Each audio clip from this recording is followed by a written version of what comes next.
นี่ครับพี่น้องครับตอนนี้สิพามาหาปลาครับพี่น้องปลาในน้ำคอนครับช่วงนี้แดดแห้งหาปลาครับพี่น้อง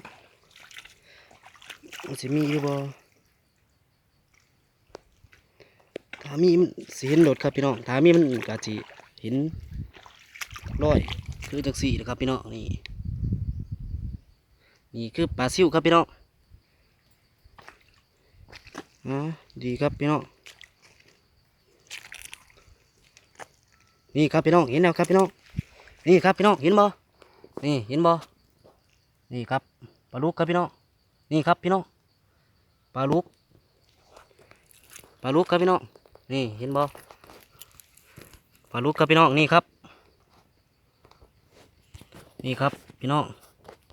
นี่คือปลาลูกครับพี่น้องนี่จับสิจับเอาก่อนครับพี่น้องจับอุ้ยหยาดเงียงครับพี่น้องหยาดเงียง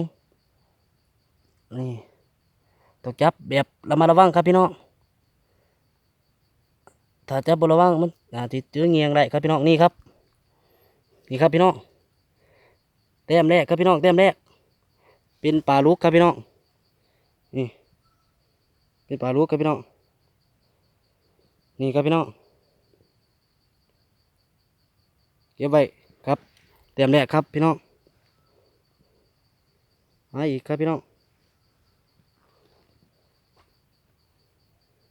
ว่ามันสิมีบ่กะลุ้นน้ำกันครับพี่น้อง